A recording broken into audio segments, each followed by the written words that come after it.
One thing I want to mention, when Jeff and I started planning a symposium for this year to follow up what we thought was a tremendous event last year, when Jeff and I started planning this event, we talked about doing something inside the agent world, and we looked at each other and said, do you think we could get these three guys? You think we could get Tom Condon? You think we can get Tellem? You think we can get Leigh Steinberg? And we kind of looked at each other and said, if anyone can, we should. And here they are. Now, we also talked about whether we could get Jay-Z. Yeah. And then we said, nah, never mind. We failed you there. Jeff is going to be up here with me. First, an introduction. Next to Jeff, in my years of doing football contracts with the Green Bay Packers, there was no more formidable opponent than Tom Condon, the head of CAA football. He is as respected as any agent in the business. Clients obviously include Peyton and Eli Manning, Drew Brees, Matthew Stafford, Sam Bradford, the list goes on and on. In the middle, Leigh Steinberg. Leigh Steinberg was an inspiration for me, and I think everyone like me, to be an agent. He was the agent when I was growing up. I went to Stanford, and I waited one day outside his house in Berkeley just to try to see him. He never showed up. But here he is. We have Leigh Steinberg. And to my immediate right, Tellem, the vice chairman at Wasserman Media Group, one of the best and most respected agents in all of the business. Clients include Russell Westbrook, Jason Collins, Derrick Rose. Let's give a warm welcome.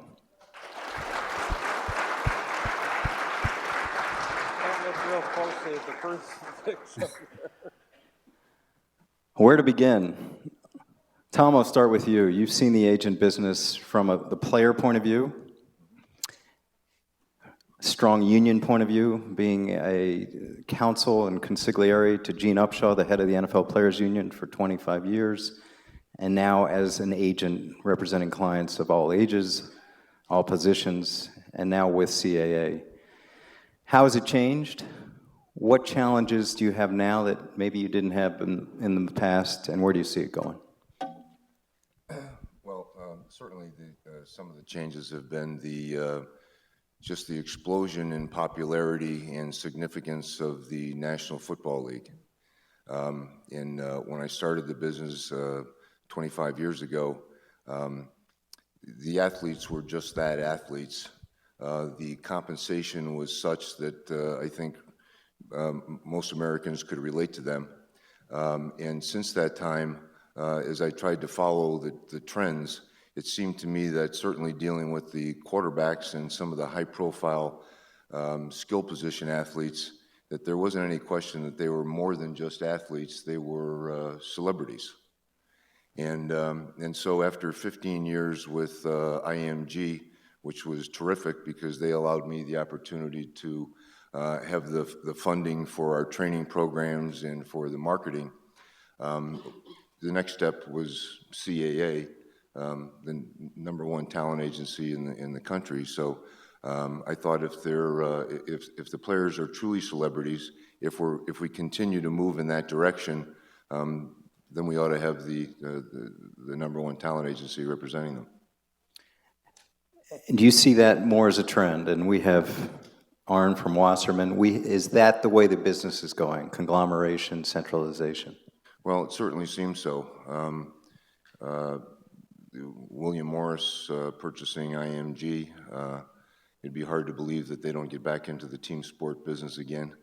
And I know Wasserman obviously is expanding all the time. So it's hard for the little small operation to compete because the larger companies, CAA and IMG, have such a substantial platform. Arn, your comments, coming from similar to Tom, what made you join Wasserman, and how has it been, in your mind, such a change in the industry? And welcome home to Arn Tellem. He's from Penn Valley, Harriton High, Haverford College. That's the most important thing about me. I've been at Wasserman, this would be my 8th year. I think right around when Tom went to CAA, I went to Wasserman. and it's been a wonderful experience. For me, I think that I wanted the companies like CA, Wasserman give us tremendous resources to compete and to do it globally. So one of the big changes in my practice from when I first started in the 1980s representing athletes is that most of my athletes were all from up until about 2000 or 2001 from the United States. Today, roughly a third of my clients that I represent are from outside of the United States. So to be able to reach those clients and have a global sports practice, you need tremendous resources and backing and people, good people working with you to take care of those athletes. So that's been a huge change, and Wasserman's given me the platform. The second aspect for me, I wanted to have a say and have my voice heard. So with Casey in particular, I found a partner who would give me that ability. I didn't want to go to too large a company where I was just a cog in the wheel of a big machine. So as I looked for the various options of who to partner with, I thought Wasserman was the perfect fit. It was large, it had tremendous resources, but I would have equity, I would have a stake in the company, my voice would be heard, and at the end of the day, representing athletes, it's still an individual relationship. They're looking to Tom or Leigh or myself or whoever it might be, and that personal relationship still is the 99% of why an athlete is with the company. The resources are all great, and we need them to help service, but they're looking at one or two individuals in particular who to make sure that they're serviced well and taken care of. Leigh, you've gone from solo agent to being acquired to partners with a guy named Jeff Moorad, and you've had experiences in all types of verticalization of agency work. Comments on where it's been, where it's going? Well, first off, hello. I just want to say I'm so proud of a fellow who was my partner for 20 years, and a spectacular partner he was if agency has three parts, one would be recruiting, second would be contract negotiation, and the third would be client maintenance. He was a superstar in each of those areas. And we'd probably still be together, but my partner wanted to run a baseball team. That was his ultimate aspiration. That was Jeff Moorad.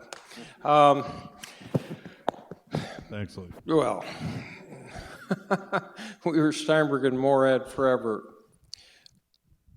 First of all, the NFL by 2-1 is the most popular sport in this country. The third rated show many weeks was Football in America, which is a pregame show, which outrated 87 other forms of Nielsen entertainment. I think the trend today is to take athletic representation and use it as a catalyst for marketing teams, leagues, corporations, any high-profile individual. And then we've moved to the concept of the studio, not four walls, but virtually, that does sports-themed motion pictures, television, video games, works on concussion, on projects, and it's actually the equity in those that makes a difference. Jeff and I put together something called Athlete Direct, which put athletes up on the internet for the very first time back in the 90s, when you still had to access it by AOL, you've got mail. And we put X amount of money into the project, and we got X amount of money out of the project. So it's those multiples in a number of different areas that I think is where we're going. A new helmet that does more than protects against a skull fracture. Sports-themed movies and television. New apps. I sit on the board of something called Desk Site. So if you're living in Philadelphia, but you grew up in Atlanta and you want to follow the Falcons, you can get 30 hours of high-def highlights background more than if you were in Atlanta, and that allows you to demographically segregate female subscribers from male subscribers. Because if 45% of the viewers last year for the NFL were women, I don't know a whole lot of them that are buying the Ram hard truck that they advertise or high-calorie beer, so you can get a return on investment. So I think that's where we're going. Well, thank you all for those answers. I'm interested in kind of a different theme, and probably because of my own career path, having spent 20 years on the agent side, then moving over to ownership and club executive. I'm curious, all three of you have had the kinds of careers that we all dream of in the representation business. You've all been trailblazers. Would you ever consider doing what I did? Arn, you were part of an effort with Steve Cohen attempting to buy the LA Dodgers, and whether true or not, there were rumors that you were going to become the club president, which I thought would have been a great result. But Tom, Leigh, any aspirations? Have you ever wanted to become a general manager? Have you ever wanted to become a CEO of a team, ownership in a league? Or in a club? Does that inspire any of you? Well, I think that my relationship with the National Football League has been contentious enough over the years with my, not only with my the agency work, but also through the Players Association. I don't think I'll get any invites. I did have an interesting situation. I had a guy call that was the advisor to the owner for one of the NFL teams, and he's told me that we're getting rid of the entire organization. He said, new head coach, new general manager, everything. He said, we'd like you to contact the coach that we've decided on and help him with his staff. And I said, okay. And he said, now, before you hang up, he said, remember, no old guys. We don't want anybody over 50. And I thought, well, I'm 61, so anyway. Okay. Leigh? It's interesting because in the entertainment field, you quite commonly will have entertainment agents who will become heads of studios. So that goes back and forth. It hasn't happened as much in sports. Indeed. The grandfather of Arn's partner, Lou Wasserman, a perfect example. Right. So there was a time, you may recall, when the owner of the Seattle Seahawks was moving down to Los Angeles and asked me if I'd run his team. And I said, well, just to run one team was not as exciting as having the freedom to free range with whatever I thought was interesting. I said, would you buy the California Angels? Would you buy they were then not the Los Angeles Angels of Anaheim. Or even the Anaheim Angels. Exactly. So they said, yes. I said, well, if you bought those two teams, would you allow me to build out a regional television network? Okay. So something like that has more scope and interest than I was interested, because your reaction generally was that being an agent gave you a whole lot of skills in being an owner, that you understood talent, you understood chemistry. But I think I'll keep my day job. The Dodgers were a unique opportunity. And was something I was happy to be involved with, at least the pursuit of the Dodgers. I learned a lot from it. But it was really the attraction of that team. It was such a unique moment for that historic franchise to be available. And we thought we had a real shot. And it was hard to do it, but I'm glad I did. And but I don't see those opportunities happening down the road. But it was shortly after that, I might say, that I invested in a foreign basketball team. So now a part owner of the Hapoel Jerusalem Basketball Club, which is, I'm proud to say, in the Israeli league, and we're in the Israeli playoffs, and we're one win away from making the Final Four in Euro Cup, which would be a historic thing for this team. And that's given me a lot of pleasure because it's a country I love, and it's a city, Jerusalem, that has incredible meaning to me and my family. And to be able to make a difference in a country I love and through sports is something that's very meaningful to me. So I'm not going to say there might not be other opportunities down the road. I don't know where it may lead, but this has satisfied to some extent my urge of making a difference in a different way, and doing it. It actually helps my business in some ways, being able to see and be out there. It's amazing how many American players are playing in Israel, for example.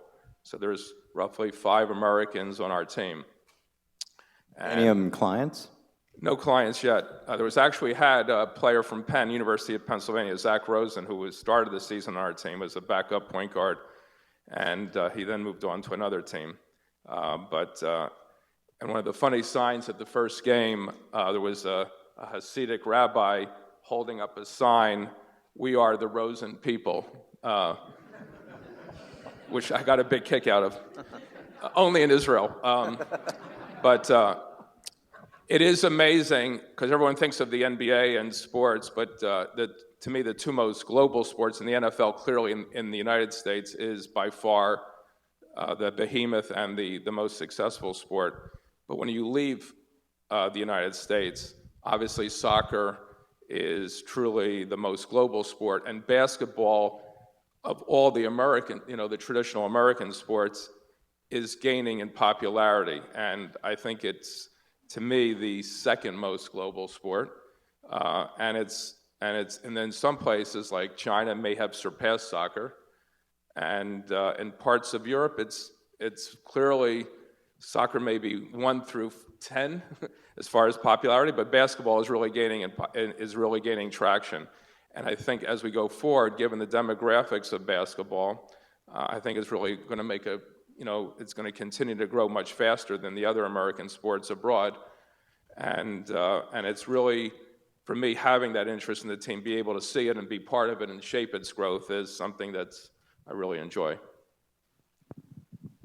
Tom, we mentioned Jay-Z and kind of in levity, but obviously it's a factor in your business now.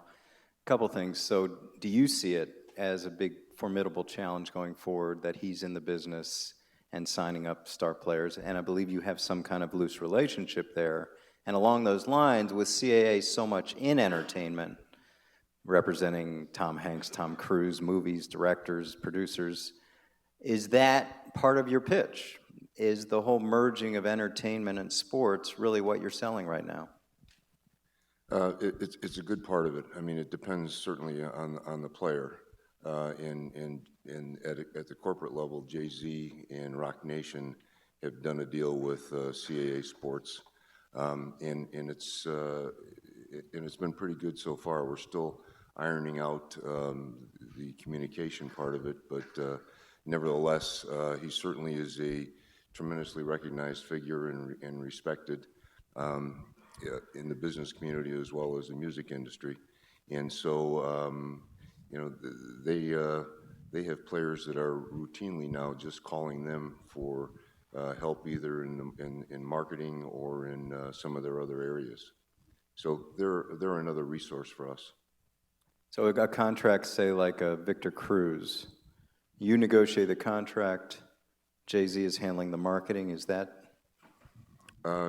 Yes, yeah. Victor wanted to have the Rock. Well, actually, no. He has IMG as his marketing agent, okay. And we did the contract negotiation, and he just happened to be a close friend of Jay-Z. At least that's my understanding of it.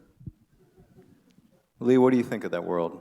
I mean, you've seen it, the merging of entertainment and sports. Is it that attractive to young people? It's all entertainment. It's all entertainment. So this merging of sports and entertainment has been coming for some time.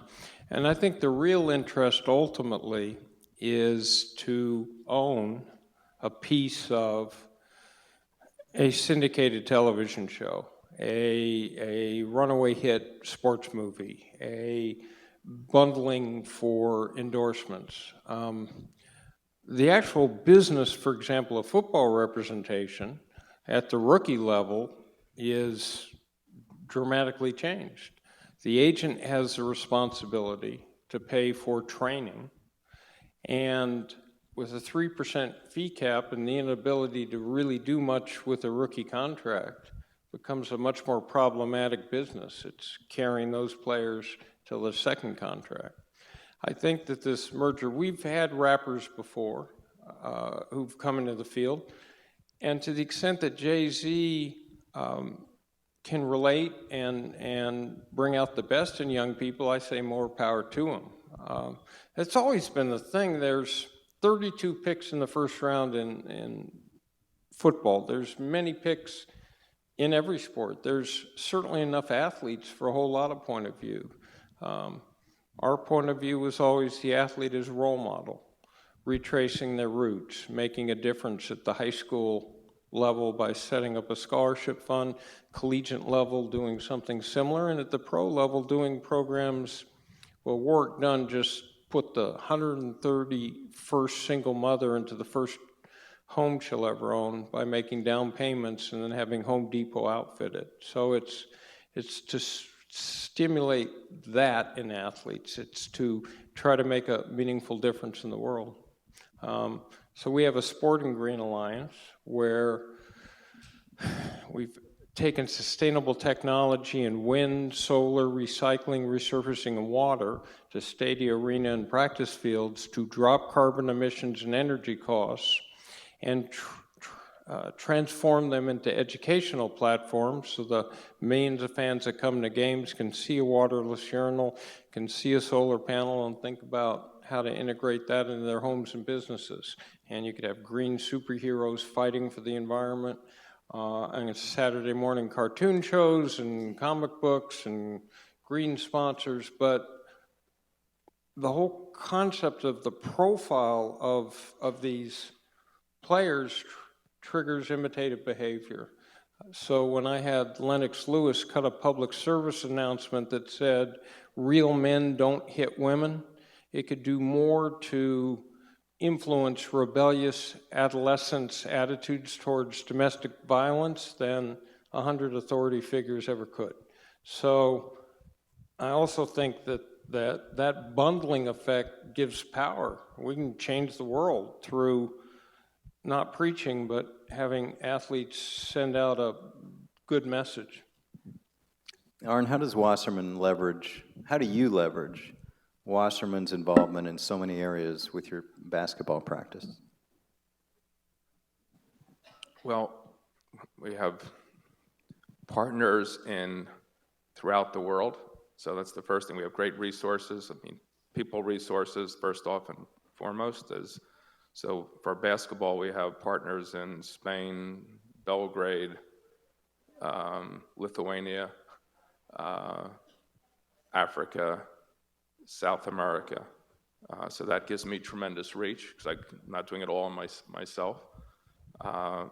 And then clearly we have other departments beyond just representation. So in corporate consulting, marketing, research, public relations, legal, that just give me, it's a huge advantage to be able to draw upon talented people all over that can help me in different areas to either find an athlete, access an athlete, or help me secure a potential deal, not only with the team, but whether it's in marketing or in corporate sponsorship. So it's a huge, I think Warren Buffett said the key to success is getting other people to work for you. So it's not just one person. And obviously he's done that very well, and I'm trying to do that in my own way. And I would say just on the other point, because I didn't want to leave that mentioned, Dean Smith gave me, I think, very valuable advice when I was starting out as an agent. I asked him the question, how is it when your closest competitor, Coach Krzyzewski at Duke, is right down the road? I mean, aren't you worried about that? How does it what do you think about that when you go to recruit athletes, when you go out there competing for athletes and just trying to have maintaining a top program? And he said, Arn, I don't worry about anybody else. I'm just going to run what we do here. I'm going to do it our way. And I know we'll be successful continuing to do it our way. So regarding Jay-Z and all the other things that happen in this industry, I think the key for the success of all three of us has been that all three of us continue to run our playbook, our play, our offense. And I think all three of us believe inside that if we do it our way, we'll be successful more often than not, no matter who the competition is. And that's really so it doesn't matter who is out there. So, Arn, the way I always look at that is if you have a certain amount of time to talk to an athlete or someone else, and you talk about your program and how it relates to him, it's so much more valuable than talking about other agents. Or to put it in a slightly different way, when I was married, I did not want my wife to marry me because I convinced her that all other men were SHITSs. Okay. I have a question along a little different line. It's about players' associations. Between the three of you, you've been, deeply involved with the NFLPA, the MLBPA, and the NBAPA. And I have my own perspective on this, but I'm curious to know your views on the unions in each of the sports. Tom, obviously, you've been in a leadership role in the NFLPA over the years. I'm curious, think of it this way. Agents only exist because the unions allow them to. Without the ability to individually negotiate contracts, agent business wouldn't exist. So what are your relationships with the unions? How have they changed over the years? Are you surprised the unions have allowed the mega agency growth and evolution that's occurred as opposed to controlling more individual agents that represent a few players? Interested in that line of thinking from each of you. Of course, my relationship with the NFL Players Association, I served in some elected capacity there and then as an employee for some lengthy period of time, most of my NFL career. And, I've often wondered about the Major League Baseball Players Association. They seem to have a great deal of strength in the unity to, I think at one time stayed out for an entire year. The NFL Players Association, we have 1,700 players. Our average age is probably 25 years old. Most of our players come from some at least difficult socioeconomic background. And they compete with then 32 billionaires who are all sophisticated businessmen. And things haven't gone so well for us over that period of time. I think we've had great efforts. We've had people, Ed Garvey, Gene Upshaw, and Dee Smith, who are committed. They're smart, they're tough, they were hardworking, but the odds are so stacked against them. So. And our history has been, my rookie year, 1974, players went on strike during the preseason, failure. Again in 1982, 57-day strike. At the time, it was the longest in the history of professional sports. Again, not much in return.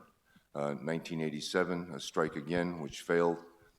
93, win the lawsuit. The settlement is the new collective bargaining agreement and free agency.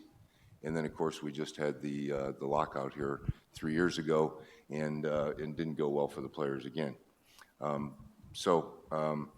It seems to me that we've had some success in the courts and not so much in organized efforts. Leigh?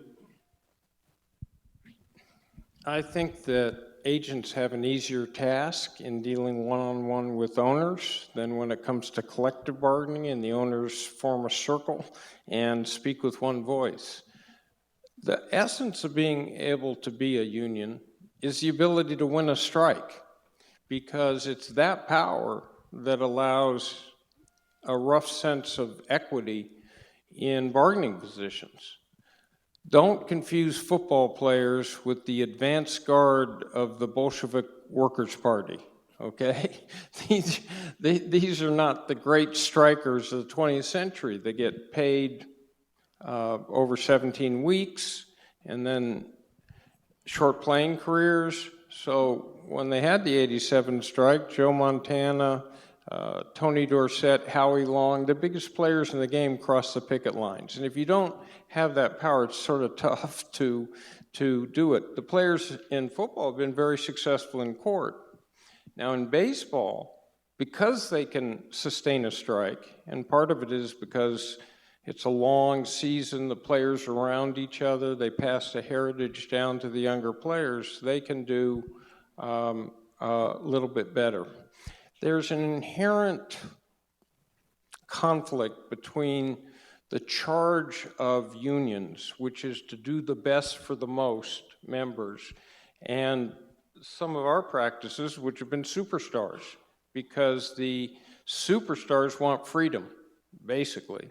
The more freedom, the better. And if you're not that, then what you want is, if you care about minimums and all those things. So the union will give up rules that protect superstars because they want to do the best for the whole. So in football, they finally took what's a more rational approach, which is they took the money from the rookies, where Tom and I put our kids through school, and they gave it to the veterans and to benefits. So that's probably what a union should be doing. They should be worrying about veteran players who've made it. So that was a switch. But just one more thing, Jeff. I think the problem with agency has been this, that it's seen as a battle of labor versus management. The real battle, if you're representing football players, is the NFL against the NBA, against Major League Baseball, home box office, Walt Disney World, and every other form of discretionary entertainment spending. And we're not putting food on the table, and we're not providing transportation. This is a discretionary entertainment purchase. So if you really want to help your players, you have to help build the brand. You have to avoid acrimonious contract negotiations that push fans away or collective bargaining that does the same thing. The NFL, since 1987, has had uninterrupted play, and that's part of why it's gone the way it's gone, which is by 2-1 the most popular sport in the country. Arn, you've been around Don Fear, Gene Orza, Michael Weiner, God rest his soul, for many years on the baseball side. You've also been involved with the NBA PA over the years. Views, perspectives on those unions?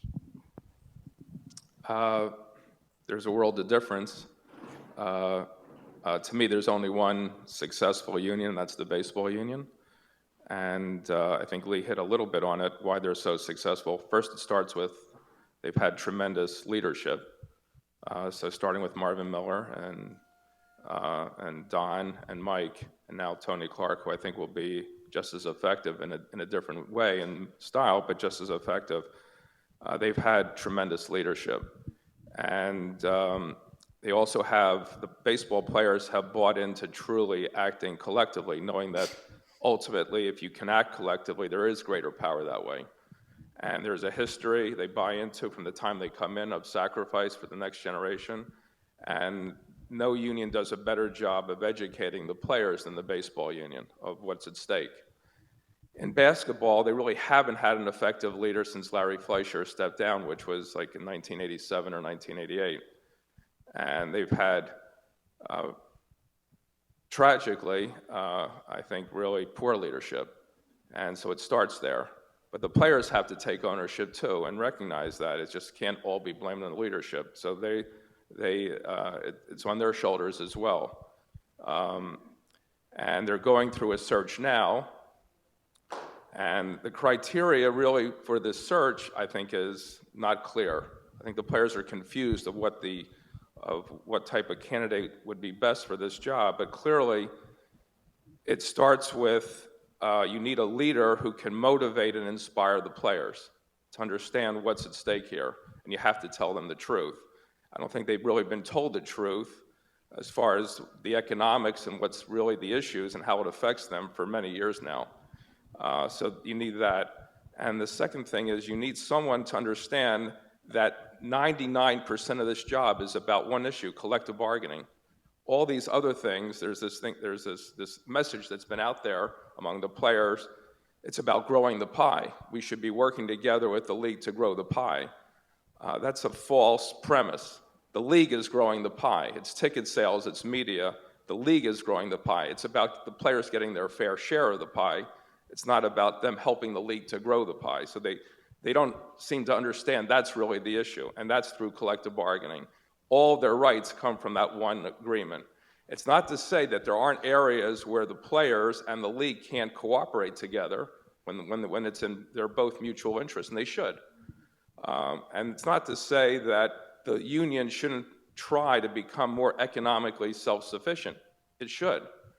But their charge and the essence of why they exist is all about collective bargaining.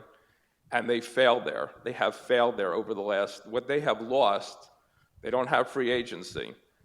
The union's purpose is to protect the weak. That's higher minimum salaries. It's not to put caps on stars like LeBron James and Kobe Bryant and cap their individual salaries. So when a union starts to do those kinds of things and it becomes a tool of the league, so the league can basically eliminate free agency and eliminate the top players from making what their potential is, it really has failed in its mission. And now is their chance to hopefully get it right, and they shouldn't rush. They should take their time and find the right leader. It shouldn't be what it has been in the past, a popularity contest. It should be about getting the most effective leader who can run this union, who's going to educate the players, fight for them, be their advocate, and motivate them and inspire them to act collectively. And that's what it's about. Cornwell's a fan. Moving from the collective to the individual, Tom, you've been involved in so many big-time football negotiations. One that just interested me so much 2 years ago, people still can't believe this, there was a free agent on the market named Peyton Manning. The Indianapolis Colts released Peyton Manning. He was a free agent. That must have been an agent's dream. Probably, I don't know, 10, 12, 15 teams knocking on your door, begging for the opportunity.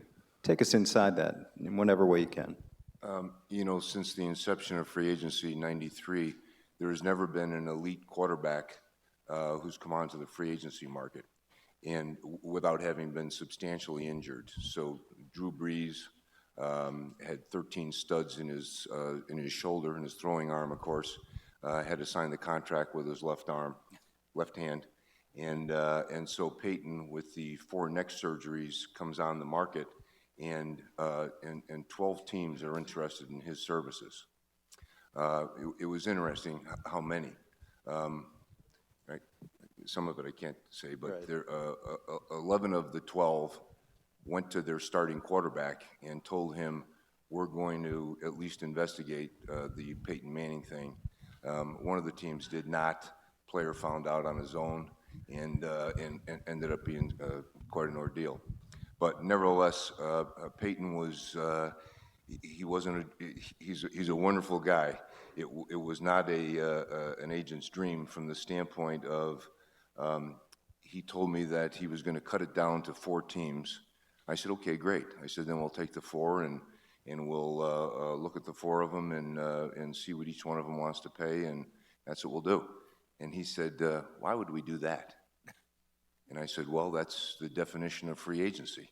You're going to get an offer from the, he said, that's not how we're doing this. He said, I'm going to decide on what team I want to go to, and that's where we'll go. And then 4 days later, he called up and said, I've decided on the Denver Broncos. I said, okay. I said, listen, I'll work with the team. And he said, you call the Broncos and tell them I'm coming. I'm calling the other 3 teams to tell them I've decided to go in a different direction. I said, okay. It's quite a negotiation. So we get through that, and I said, gosh, Peyton, do you know that I said, the media scrutiny and the hype over you coming to Denver will be so overwhelming that they'll have to give you all the money that you want. And he said, we're not doing that either. And I said, well, it'll take us about 2 weeks. And he said, I scheduled the press conference with the Broncos for tomorrow morning. And he said, but before you go, he said, who's the highest paid player in the league? I said, well, right now, Tom Brady's average is $18 million a year. He said, okay, I do not want to be the highest paid player in the league. There's too much focus and scrutiny on money. I want it to be focused on the football. I said, okay. So we'll swallow hard. So by the time we finished with the Broncos, they opened at a higher number than 18. And we're end up at 19-4. And so I called Peyton back and said, I said, buddy, I said, we're at 19-4 and we're done. And he said, 19-4. I said, yes. He said, didn't you tell me Tom Brady was at 18 million? And I said, yes. He said, didn't I tell you I wanted to make less than Tom Brady? And I said, yeah. And before I got a chance to say yes, he said, what, you just couldn't help yourself or what? I mean, literally, I was a bystander for the negotiation. With the player that had the most leverage in the history of football. Most leverage in the history of football. So, so he said, that's it, called the Broncos and finished the deal. And so I said, okay. I hung up the phone and I called his wife. And I said, I just want you to know he's giving away the money. And she said, let me handle this. And so we finished with the 19-4.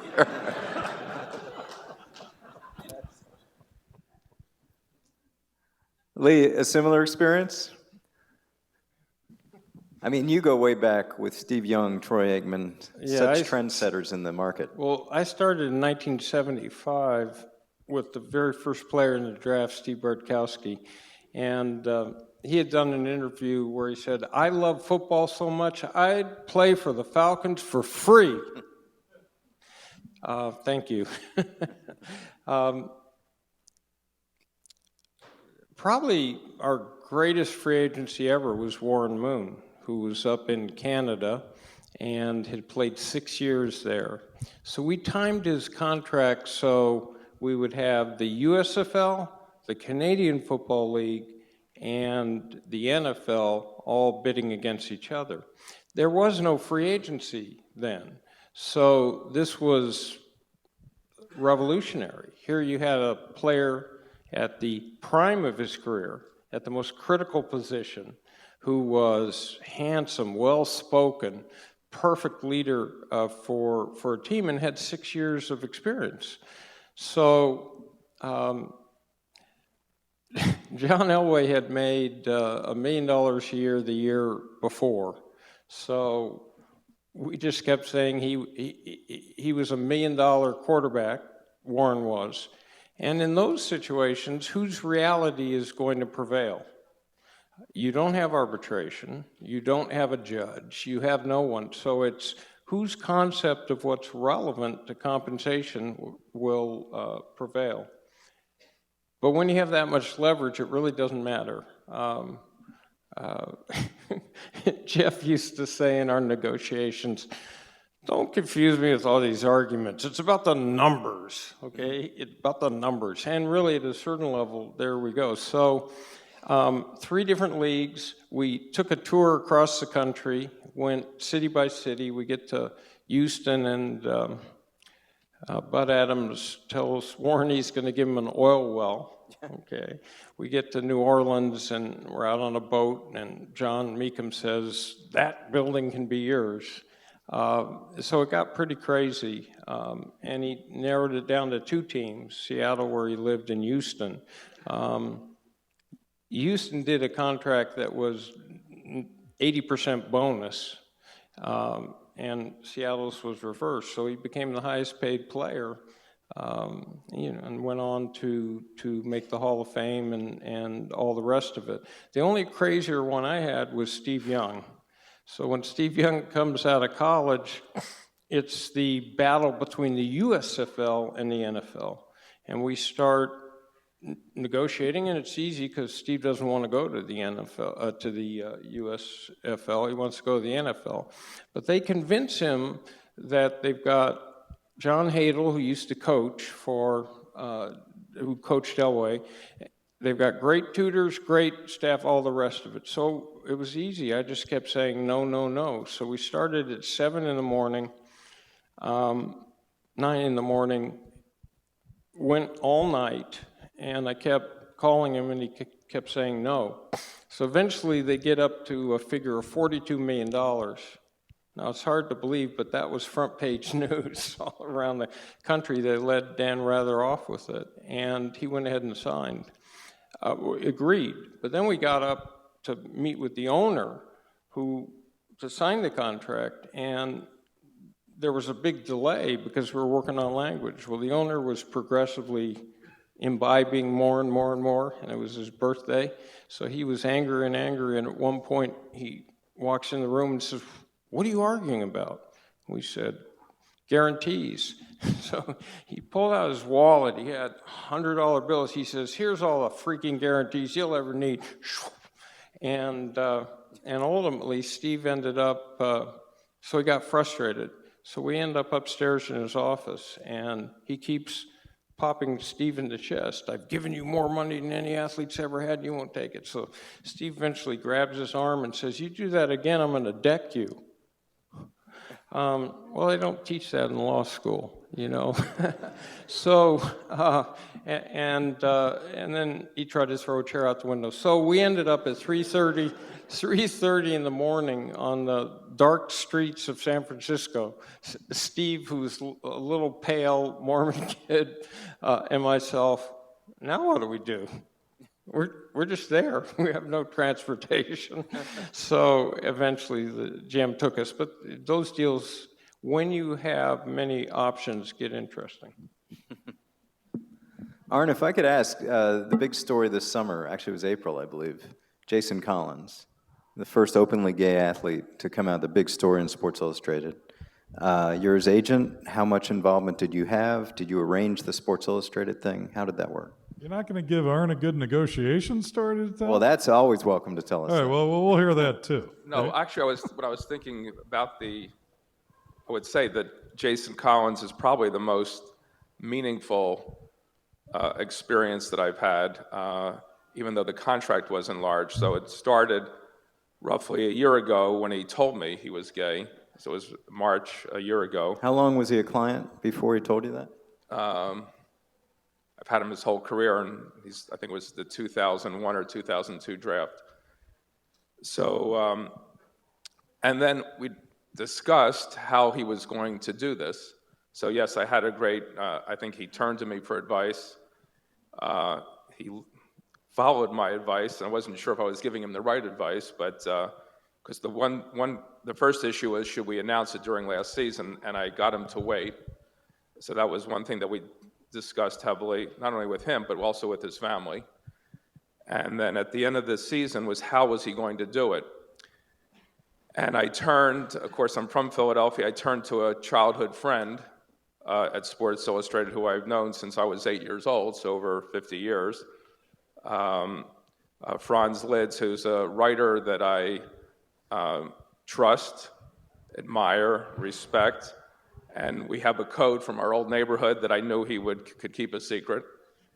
And I said, my first conversation was, I have someone who's going to do this. I'm not going to tell you the name because he may change his mind. And I need you to be in Los Angeles at a certain date after the season, and we're going to go forward. And he cleared it with his editor. They got permission, and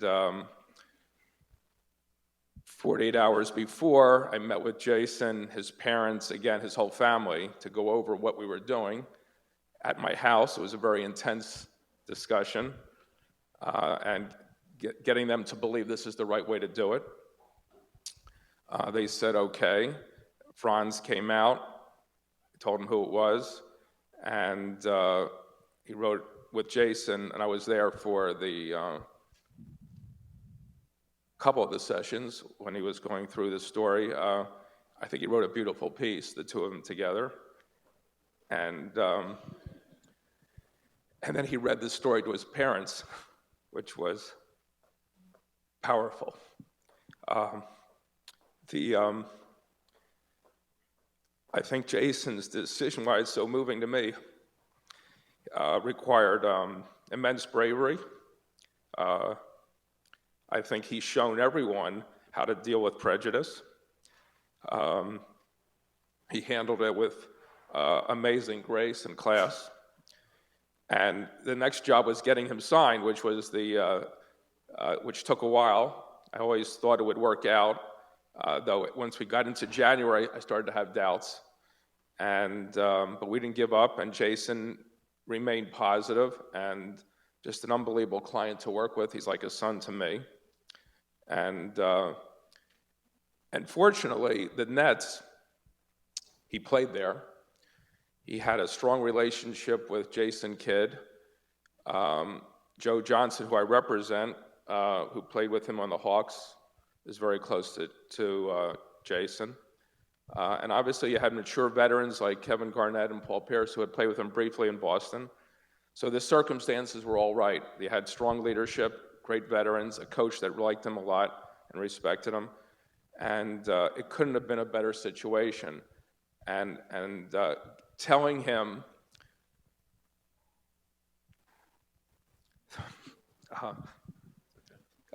that he was getting the job probably was one of the most gratifying moments that I've ever had. And I was away in Morocco for my 60th birthday with friends, and he sent me a beautiful text thanking me. And I'll tell you, in our business, you don't get many thanks often, but it's something that I'll, save for the rest of my life. And so for me, that's by far the moment I'm proudest of, and I'm proudest of him. Thanks for sharing.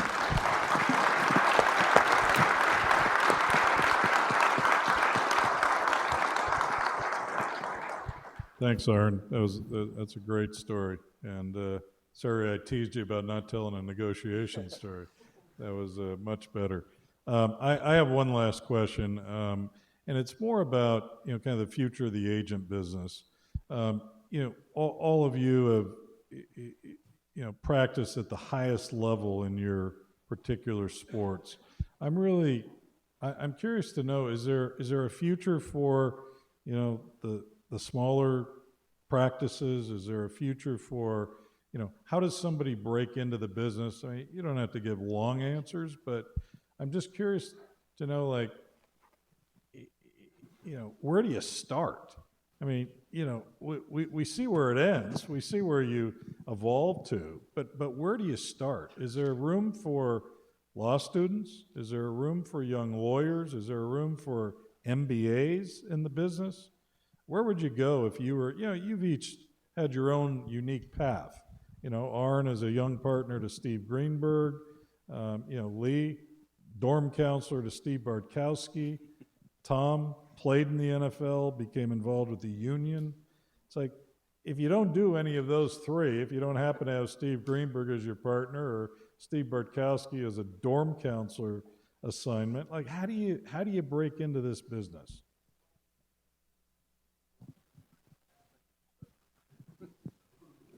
Well, as you can imagine, it's getting more difficult all the time for the young people, and so I think that with as many agents as there are now registered with the NFL Players Association, we're talking about approximately 800 certified agents, 32 first-round draft choices. Pretty difficult if you're just breaking in to get one of those first-round draft choices to agree to have you represent them. So my advice to the young people that I've spoken with before has been try to get as much experience as you possibly can. Gary Roberts ran the program at Tulane Law School for a long time and was very successful. He's now at Indiana. I know a lot of students have gone there, and it has helped them greatly. The other is from internships programs, whether it's with the NFL club, the league office, the Players Association, or with any of the agents. And obviously that takes a lot of time and a lot of hard work in terms of trying to go through all of those possibilities. But nevertheless, if you can build some kind of a resume like that, I think that certainly gives you a leg up. Well, needless to say, sports agency is very hot profession. So the first thing you need to know is that the best and brightest go into entertainment, sports, and these fields. So the level of competition is much higher. And I think you and I, Jeff, have sort of created that with Jerry Maguire, and so it boosted the number of people that want to be in the field. The first thing you need is to understand that to compete in that setting, you need an extraordinary work ethic. So I tell young people, look, if you just want a BMW straight out of school, live in a nice apartment, go to every bachelor party, hang out with your friends, those are good values, but don't come into this field or you will get rolled, because people will work endlessly and tirelessly. Second of all, think through what your philosophy is. Why would you want to be involved? What value added do you have? So our philosophy is role modeling and trying to stimulate the best values in athletes. Next, don't send a flat resume if you're trying to be an intern. We had a young man who mocked up a Sports Illustrated, and it was their font, it was their colors, it was identical to a SI. Only every story was about how we had hired him and our firm had flourished. And he had himself and I on the cover announcing this. So he created a whole series of news stories, very clever. You could see creativity from that. You could see an understanding of how to use tools of propaganda and information. You could see the qualities you were looking for there, and we hired him. I won't tell you how that story ended, but someone else took the book Dr. Seuss, All the Places We'll Go, and dummied it up so it became my life history, and then at a certain point it intervenes with him and we go on to happiness, but again, very creative, and we hired him. So do that. Tom's right, internship's a real key. And then put yourself in the other person's heart and mind. The ability to see the world the way someone else sees it. And that might be whoever's administrating you or your boss. How can you make yourself irreplaceable, non-fungible, non-modular, so that the people around you, when you do that internship, cannot live without you? And that's where using your own creativity is real key. I mean, honestly, when Jeff joined us, he'd just been a couple months, and we were faced with a unique situation. I didn't have to give him authority. He knocked down my door for it. So that's the type of aggression level that you need. And then believe in what you're doing. Have a passion for it. Then it doesn't become work, it's your life's work. And for younger people, bring your own unique vision into it. Bring your set of values. See how you can change. See how you can make the world conform to what you would like it to be. Aaron?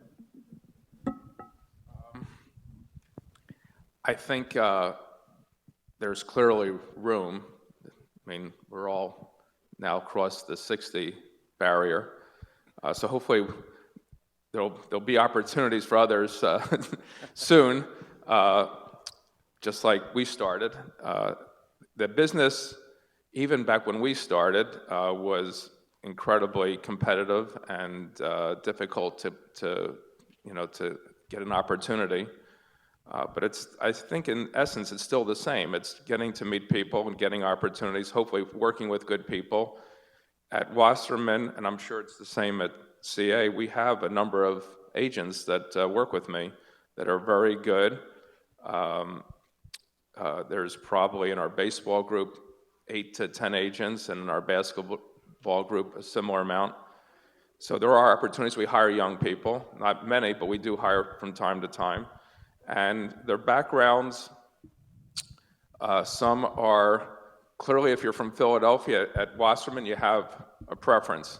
So if you're from Philadelphia, you have an edge. And if you have a law degree, you have an edge. If you played, you have an edge.